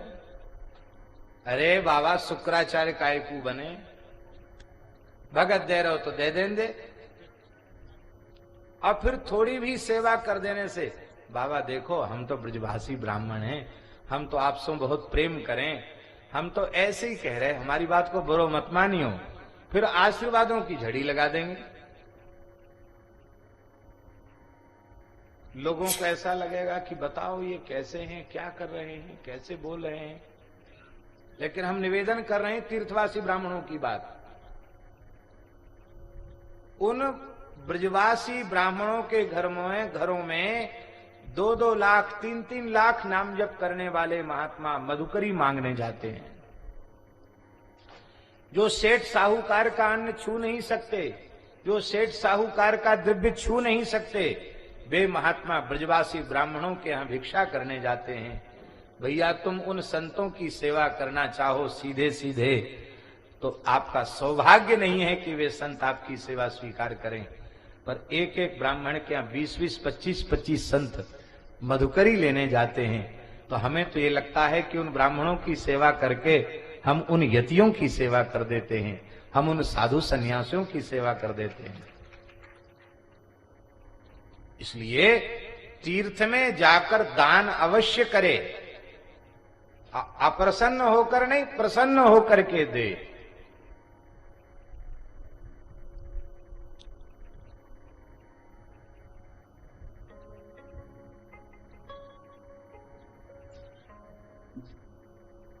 अयोध्या जी पहली बार गए, स्वर्ग द्वार पहुंचे, स्वर्ग द्वार घाट है ना, तो महाराज जी बोले हमसे, पंडित जी पहली बार अयोध्या आए हो?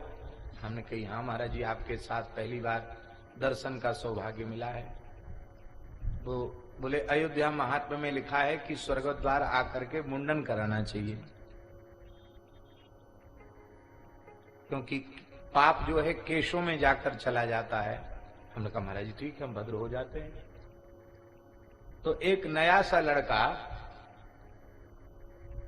16-17 साल की आयु होगी, वो लड़का बोला हाँ हाँ बाबा हम भद्र कर देते हैं। तो हमने उसको कहा कि करना जानते हो, भद्र करना जानते हो? बोले हाँ। तो औजार नए हैं तुम्हारे पास? बोले हमारे पिताजी ने, मैं गोंडा का हूं, और मेरे पिताजी ने नई पेटी खरीद करके नापित वाली, और सारे औजार नए करके मुझे अयोध्या जी भेजा है कि तुम जा करके वहां करो, नया काम शुरू अयोध्या से करो, अपने जातिगत धर्म को, और सरयू जी के तट से आरंभ करो। कार्तिक का महीना था, राघवेंद्र दास भी थे ना साथ में? नहीं थे? हाँ ये भी थे साथ में। तो उसने, किस सन की बात है, सन तो मुझे याद नहीं इसमें है, 92-93 की बात है, उस समय की बात है। महाराज जी ने, उसने बड़े प्रेम से हमको भद्र किया। आप भी भद्र हुए थे? नहीं, ये भी हुए भद्र। तो हम लोगों बड़े प्रेम से भद्र किया। और वो 92-93 में भद्र करने का, मुंडन करने का 100 रुपए लगता था क्या? 2-5 रुपए लगते थे। महाराज जी ने उसको 100 रुपए दिए, और दिए, बोले और ले इसको, और दो। कहते क्यों? कहते देखो ये बेचारा आया है अपने कार्य का आरंभ करने, अयोध्या आया है, तो इसको ज्यादा से ज्यादा मिलना चाहिए। नौका पर महाराज जी बैठते तो उस कभी भाव ताव नहीं करते। उसने कहा 100 रुपया, तो महाराज जी कहते थे इसको 150 रुपए दो। क्यों? ये तीर्थवासी है, इसे प्रसन्न होना चाहिए। फिर कहते घाट पर कोई ब्राह्मण दिख जाए उनको दक्षिणा देकर प्रणाम करो, इसके बिना तीर्थ में स्नान का पुण्य नहीं मिलेगा। ये सब बताते थे। जीवन में ऐसी उदारता थी, संग्रह तो जीवन में हुआ ही नहीं। एक महानुभाव ने हमारे महाराज जी से कहा, महाराज जी बड़ा कष्ट होता है क्या? बोले यहाँ काम सब बहुत महंगा हो रहा है। पंडित जी, हमको महाराज जी पंडित जी कहते, पंडित जी तो ध्यान देते नहीं है। तो महाराज जी हंसकर बोले कि देखो श्रीमान जी, हमारा कोई काम 1 रुपए का 1 रुपए में नहीं हुआ। जीवन में हमेशा 1 रुपए का काम 1.5 रुपए में हुआ। तो पंडित जी हमारे शिष्य हैं, तो इनका 1.5 रुपए का काम 2 रुपए में होना चाहिए। इनको हमसे पीछे क्यों रहे, हमसे आगे रहना चाहिए इनको। इसलिए 1.5 का काम 2 में हो रहा है, बहुत अच्छी बात है, कोई चिंता की बात नहीं। अपने कभी किसी को ठगने का विचार नहीं रखना चाहिए, और अपने को कोई ठग ले जाए तो उसमें क्या हानि है। ऐसी उनकी सरलता।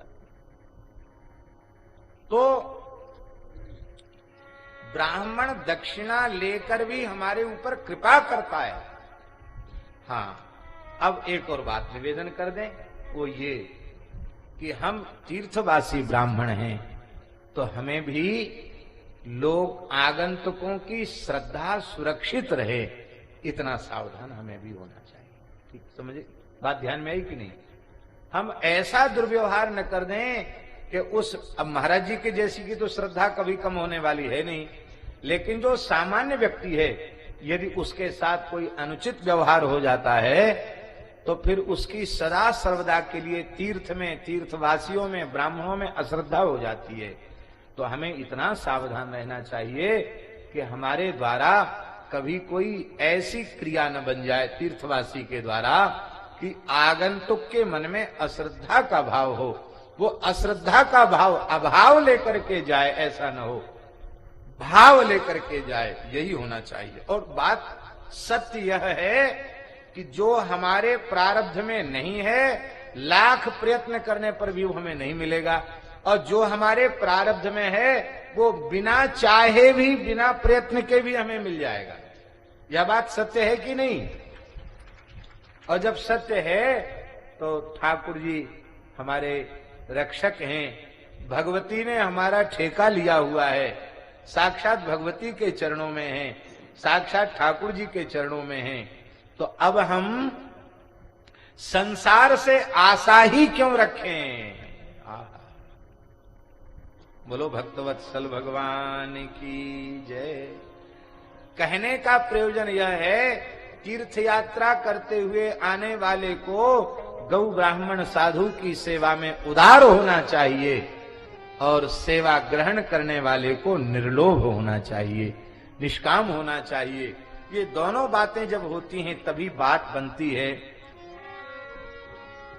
तो अब तो महाराज जी हम जो बात निवेदन कर रहे थे कि लोगों का भाव बदल जाता है, चेहरा उतर जाता है मांगने वाले को देख करके, लेकिन प्रहृष्टे नैव मनसा सो विकार मुखो नृप। सर्वस्व मांग लिया जाएगा महाराज का, लेकिन आपके मुख पर कोई मलिनता का भाव नहीं आया।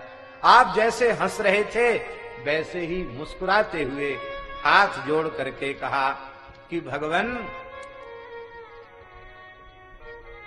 आपने जो आज्ञा दी उसका मैं अक्षरशः पालन करता हूं। जो आज्ञा, कहकर अनुमोदन किया। विश्वामित्र जी बोले, सर्वस्वं यदि मे दत्तम राजमुर्वी धनम बलम प्रभुत्वं कस्य राजरसे राज्यस्थे तापसे मयि। यदि आपने अपना सर्वस्व मुझे दे दिया, राज्य दे दिया, धन दे दिया, बल दे दिया, स्वामित्व दे दिया, तो अब आप ही बताओ कि असली में राजा कौन है, शासन किसका चलना चाहिए, शासक कौन है।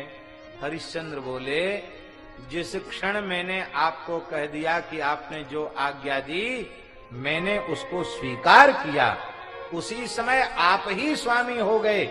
मैं आपका पहले भी सेवक था और अब तो इस संपूर्ण धरती के मालिक आप हैं। मैं आपका आज्ञा पालक हूँ। तस्मिन्नपि भवान स्वामी किमुताद्य महीपति।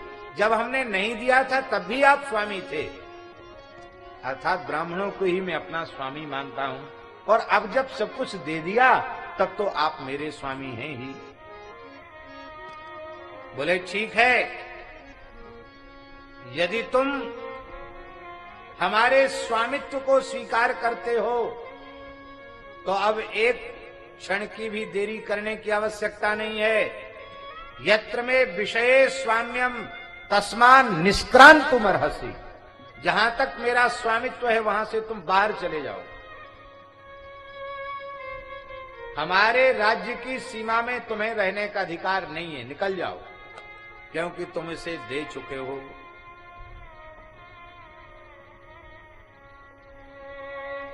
ऐसे वैसे नहीं जाने देंगे। तुम्हारे शरीर पर बहुमूल्य आभूषण हैं, बहुमूल्य वस्त्र हैं।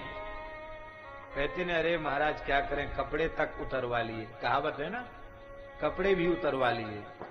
विश्वामित्र जी महाराज ने ऐसा ही किया। बोली तुम्हारी जो स्वर्ण की मेखला है, जितने आभूषण हैं, उन सबको तत्काल उतार दो, राज चिन्हों को उतार दो। तरुबल कलमावध्य सहपत्न्या सुतेन च। अपने पुत्र और पत्नी के सहित बलकल वस्त्रों को धारण करके निकल जाओ मेरे राज्य की सीमा से बाहर। अब तो पक्षी कहते हैं, महाराज हरिश्चंद्र ने प्रसन्नता पूर्वक, दुखी होकर नहीं, प्रसन्नता पूर्वक महर्षि की आज्ञा का पालन किया। तत्काल आभूषणों को उतार दिया, राज वस्त्रों को उतार दिया, बलकल वस्त्र धारण कर लिए और अपनी पत्नी शैव्या और अपने पुत्र रोहित के सहित वे अयोध्या नगरी से निकल पड़े। धन्य है अयोध्या, जिसमें हरिश्चंद्र जैसे धर्मनिष्ठ राजा हुए, सत्यवादी राजा हुए। प्रणाम है श्री अवध की धरती को। स्वपत्न्या शैव्यया सार्धम बालके नात्मजेन च। उसमें रोहिताश्व केवल 5 वर्ष की आयु का था। बालक रोहिताश्व के सहित पत्नी के सहित निकल पड़े। महाराज जी, अयोध्या की प्रजा जैसे राम जी के वन गमन के समय दुखी हुई, ऐसे ही राम जी के पूर्वज हरिश्चंद्र के नगर से बाहर जाते समय संपूर्ण प्रजा करुण क्रंदन करने लगी।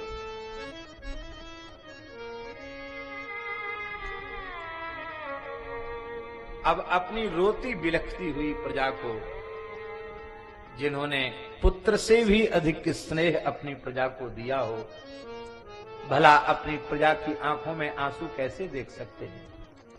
आप सबको समझाने लगे। उसी समय महर्षि विश्वामित्र जी पधारे और बोले, क्वयासी क्वयास्यसीत्य गत्वा में दक्षिणाम राजसूय की। आपने मुझे राजसूय यज्ञ की दक्षिणा देने का वचन दिया था, वो बिना दिए आप कैसे जा रहे हो।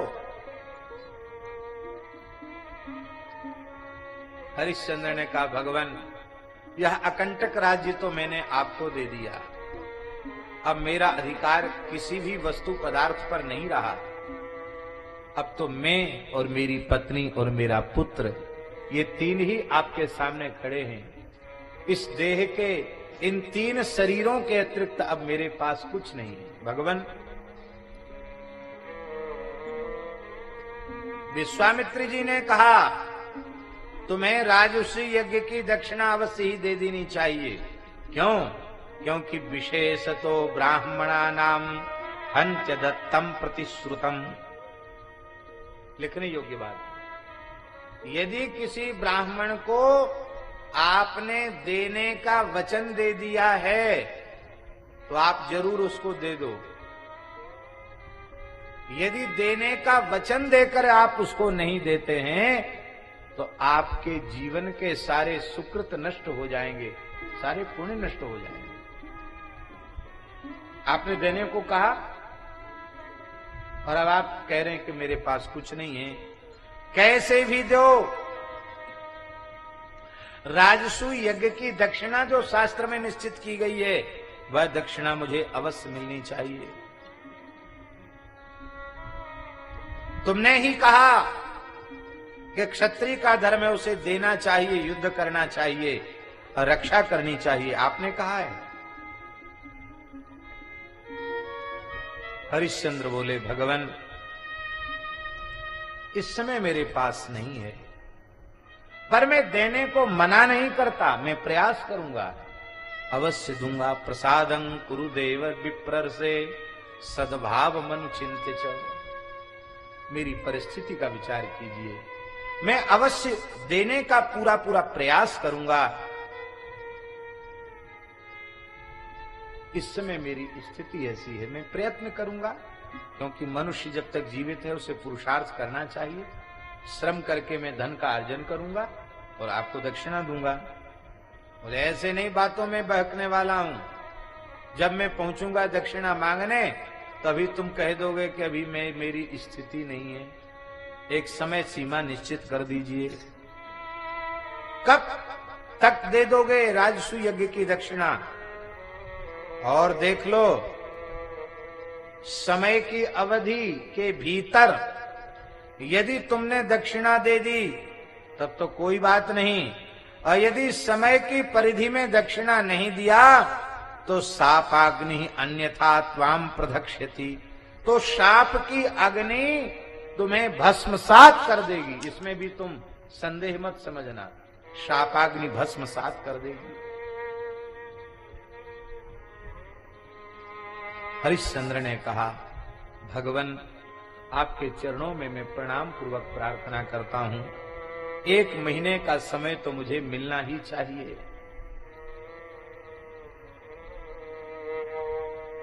इस समय मेरे पास नहीं है, पर 1 महीने में मैं जुटाने का प्रयास करूंगा।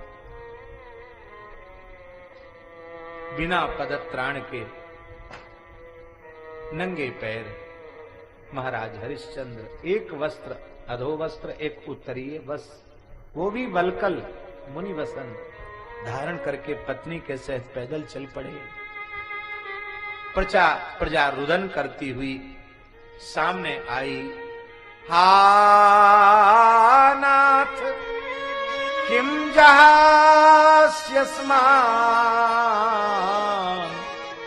नित्यार्ति परिपीडितान् त्वं धर्म तत्परो राजन् पौरानुग्रह कृतथा।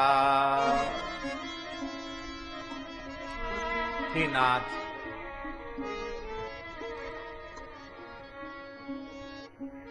आप प्रजा पालन में तत्पर हैं, प्रजा से बहुत अधिक प्रेम करने वाले हैं। आपके अतिरिक्त अनेक उपद्रवों से, संकटों से इस प्रजा की रक्षा कोई नहीं कर सकता।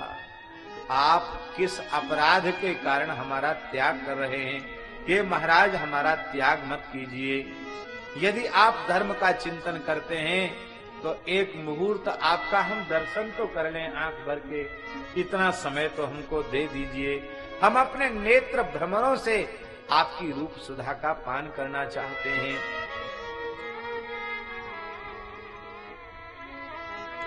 हे महाराज, आप जा रहे हैं तो अपना हाथी क्यों नहीं ले लेते, अपने घोड़े क्यों नहीं लेते। महारानी जो असुरियम पश्या थी, सूर्य जैसे लोग भी जिनको नहीं देख सकते थे खुले में, भी आज नंगे पैर चल रही है। राजकुमार नंगे पैर चल रहा है। महाराज, धूल में सना हुआ इनका मुख, आपका मुख आज कैसा दिखाई पड़ रहा है। हे महाराज, आनृशंस्यम परो धर्मः क्षत्रियाणाम विशेषतः। क्षत्रिय का विशेष धर्म क्या है? क्षत्रिय का विशेष धर्म यह है, वह दयालु होना चाहिए, वह क्रूर नहीं होना चाहिए, उसे दयावान होना चाहिए। हम रोती बिलखती प्रजा पर आप दया कीजिए। आपके बिना स्त्री पुत्र धन आदि से हमारा प्रयोजन क्या है। हे नाथ, हम आपकी छाया हैं, आप जहां जाएंगे हम भी आपके पीछे जाएंगे, आप हमारा त्याग न करें।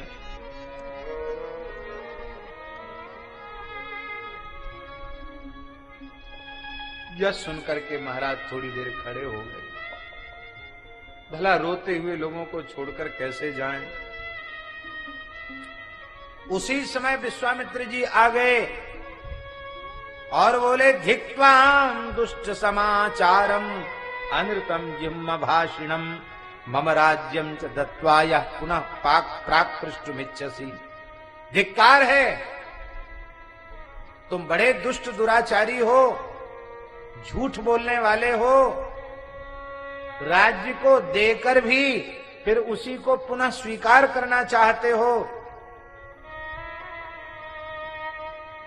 तत्काल तुम्हें यहां से निकल जाना चाहिए। महाराज महर्षि का क्रोध देखकर कांपने लगे, हाथ जोड़ करके बोले, महाराज मैं आपकी आज्ञा का पालन करता हूं, आप रुष्ट न हो।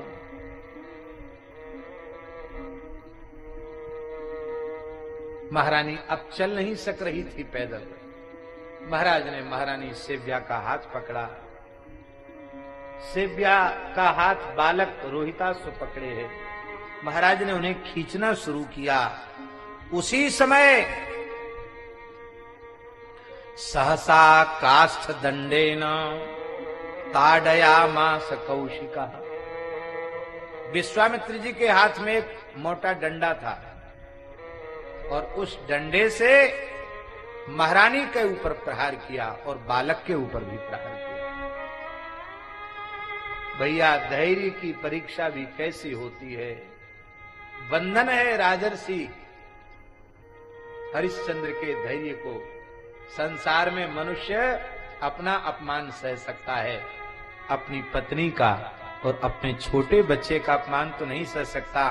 अरे किसी के भी छोटे बच्चे को कोई क्रूरता पूर्वक डंडे से मारे तो क्या कोई सहन करेगा? लेकिन धन्य है, डंडे से की चोट से व्याकुल होकर के महारानी थर-थर कांप गई। बालक रुदन करने लग गया।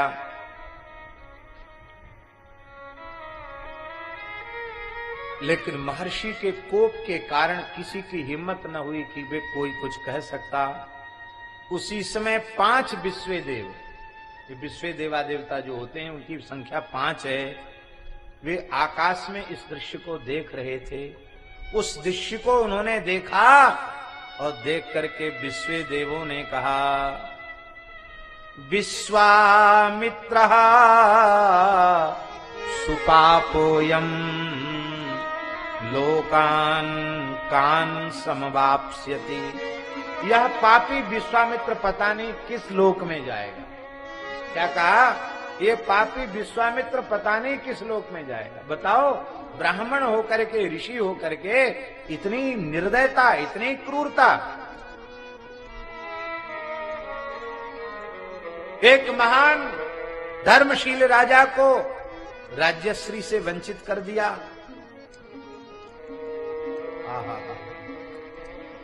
अब हम किसके यज्ञ में श्रद्धापूत मंत्र संस्कृत सोमरस का पान करेंगे? अब कौन यज्ञ करके हमें तृप्त करेगा?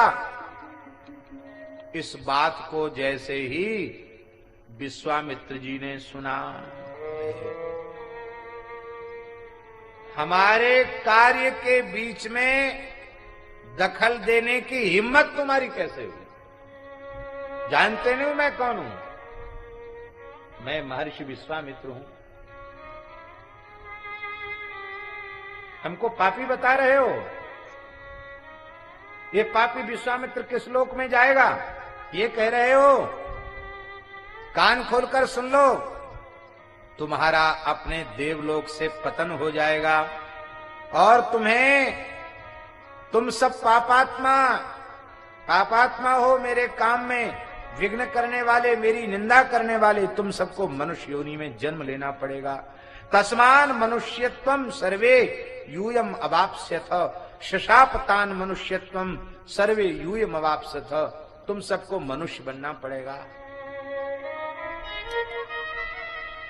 अब तो महाराज पांचों विश्व देव आकाश से उतर के आए, विश्वामित्र जी के चरणों में पड़ गए। बोले महाराज क्या करें, हम देख नहीं पाए, मुंह से निकल गया, क्षमा कर दीजिए।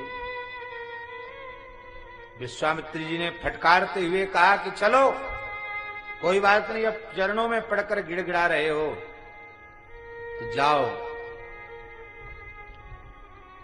द्रौपदी के गर्भ से तुम्हें जन्म लेना पड़ेगा।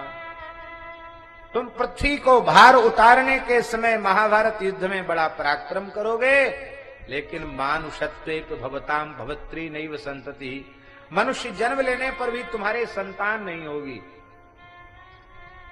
तुम्हारा विवाह नहीं होगा, क्योंकि विवाह और संतान के बाद फिर दूसरे चक्र में मनुष्य पड़ जाता है। ब्रह्मचर्य व्रत का पालन करोगे और युद्ध भी करोगे। नदार संग्रह शैव भवता निच मत्सरा, तुम विवाह नहीं करोगे, तुम्हें मात्सर्य दोष नहीं होगा।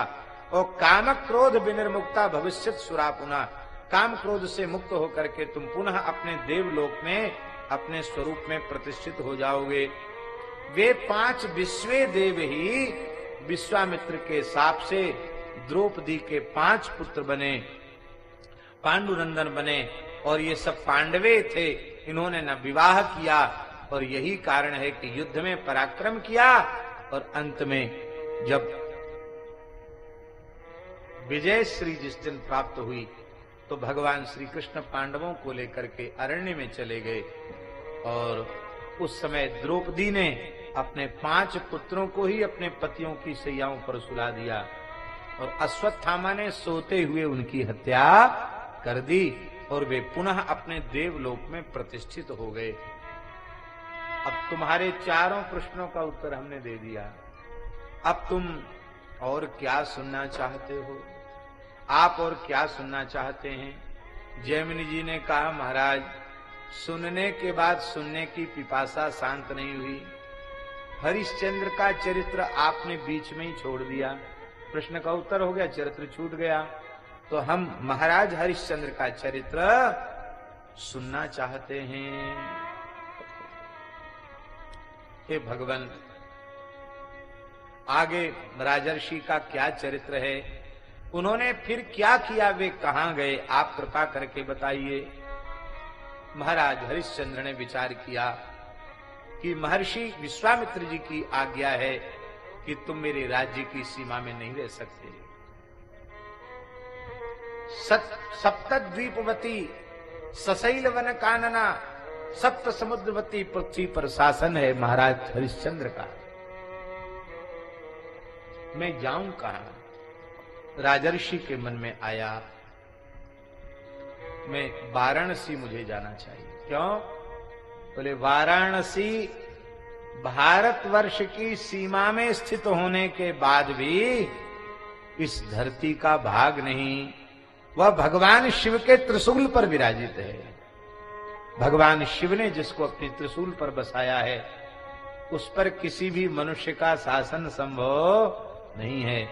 वहां के राजा तो भूत भावन भगवान विश्वनाथ हैं, काशी पुरीधीश्वर भगवान श्री विश्वनाथ।